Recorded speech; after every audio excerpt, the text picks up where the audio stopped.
Welcome to Toronto. Right now I made an error. This is called St. Margaret amongst the Pines, which is kind of neat because I don't see any pines around. But it's a nice quiet place to sit. Lots of dead people. They don't safe for in a busy city. This is like, I wouldn't exist without it. So, you wonder why I'm making vlogs or for YouTube? Well, it's for practice mostly. I mostly don't get a chance to see my daughter or my kids or whatever. So maybe this is a record. The secondary purpose is because I've had problems with my heart, and it's making little clots, and sometimes it creates little mini strokes in my brain, and I forget stuff. Kills a little bit part of my big little old brain, you know. It's also the same things that makes that COVID virus so dangerous. So this is a double-edged sword, triple-edged sword. Got 3 sides, 4 sides. Ever seen a sword like that? No. And so I gotta watch it. And this is how I tell if I'm having a problem with strokes. So I start slurring my speech. So you don't realize it, right? Because your brain's going blah, blah, blah, and your voice is going blah, blah, blah, blah. But you might be talking like, got that? So,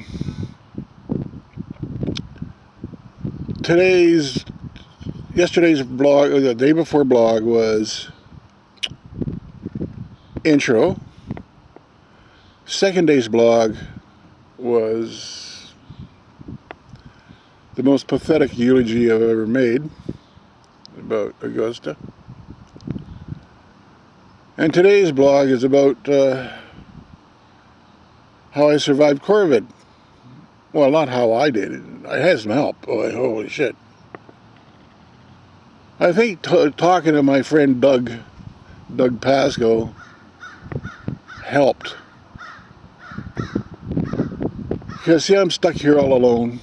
No friends, no relatives, no nothing. Oh, you get services, you get counselors, you know. But you get depressed.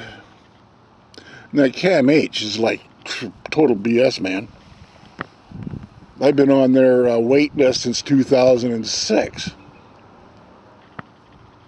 Every time they come up with a new disease, they go, oh, we'll start a campaign to help our business out.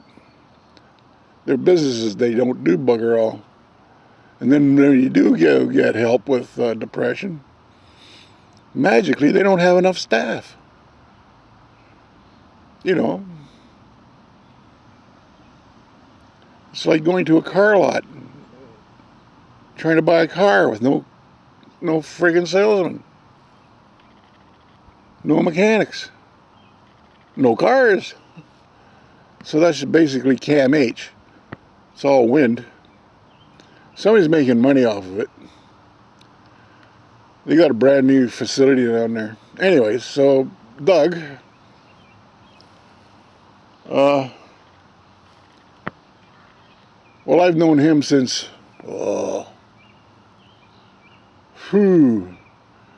probably going back to kindergarten, grade 1. I had to go down to Stevens Avenue for about a month. And then I got transferred down to the other end of town. But at that time I went walking up the back lane. You know, Doug lived on the corner of Drake and our back lane. So I got in there. And here's a skinny kid, and we started yapping. And we've known each other ever since. Ah, geez, that must be,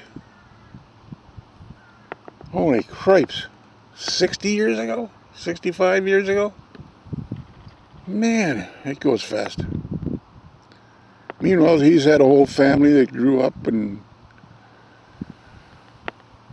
had a son pass away on him, unfortunately. Nothing you can do about it, unfortunately.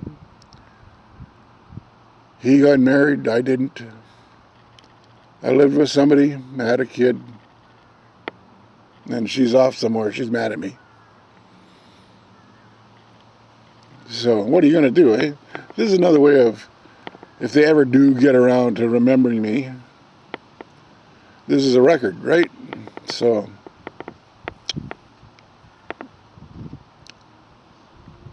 here's that. But Doug, you mean, holy shoot. Then the second time was in grade 6. Excuse me. I was down at Stevens Avenue Public all the way down to the end of town, and as luck would have it, I had to come up to Stevens Avenue for grade 6. Now, fortunately, we had the pervert, Springer, and Doug was in 5A Stevens Avenue, and I was in 5A and Stevens, and Doug was in 5A in Alexander Public School down on Whitman Court. And the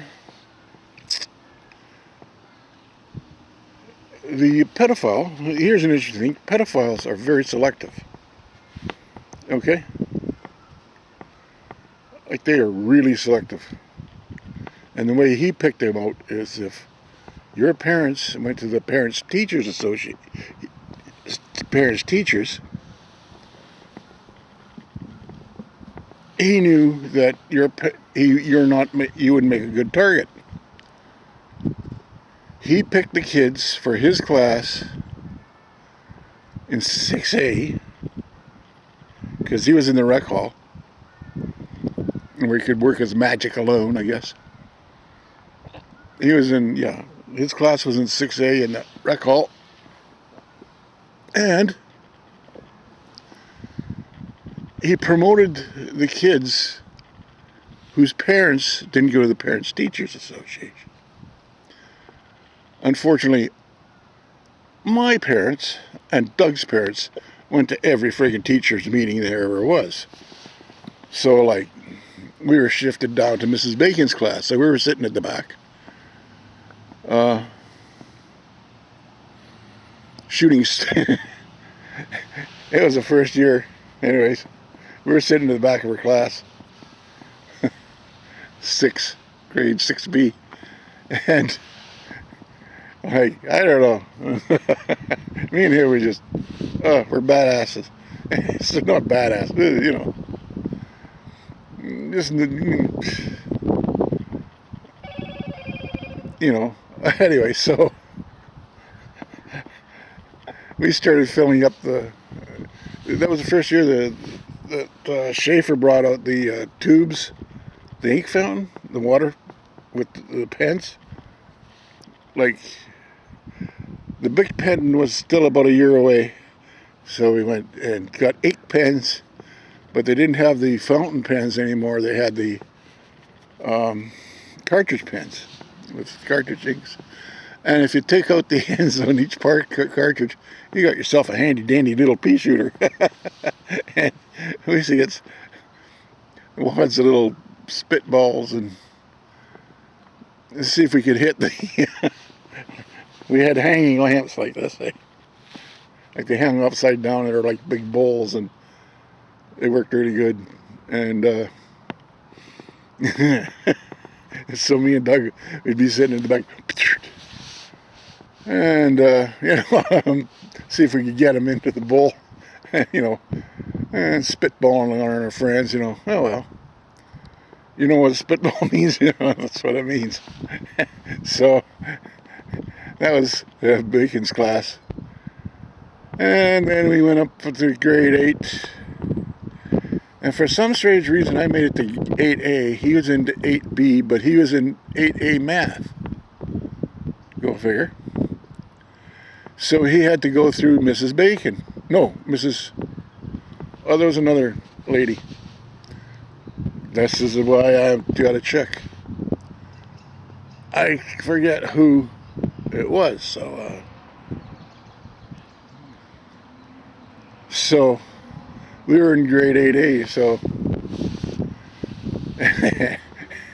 and we were hitting on each other, you know, whack whack, shooting spitballs. We must have suffered 20% on our marks because we sure weren't working. Anyways, so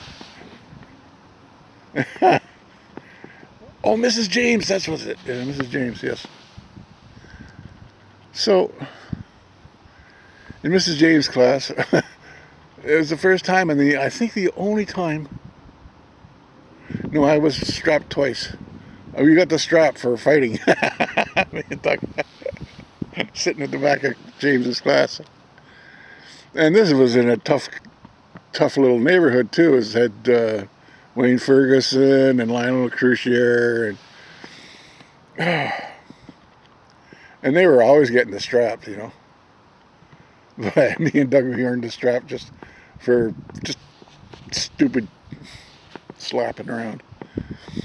And so that's the public school. And then we went to high school and you know, usual stuff, and hung out because he's down at the end of the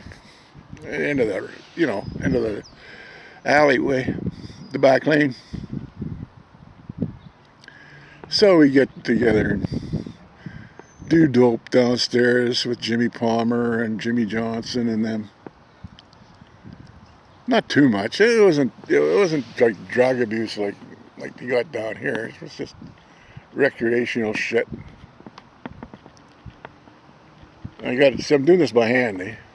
So it was just recreational shit. So just to party, play. Anyways, you just sit down getting loaded. And Mr. Pascoe old Bill leaned down the back stairs going, "Everything all right down there? You're not doing anything bad, are you?" And Doug would go, "No, Dad, no." Holy shit. Mr.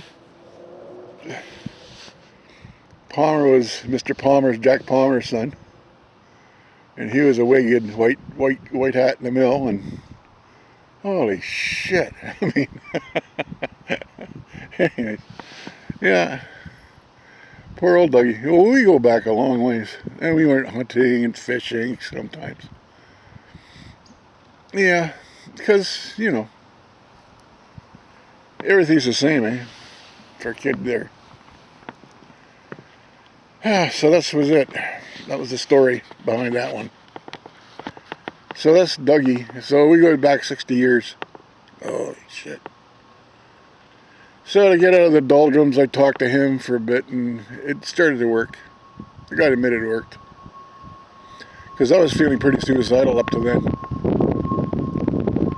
Oh. There's a jet with a virus going over. Hear that?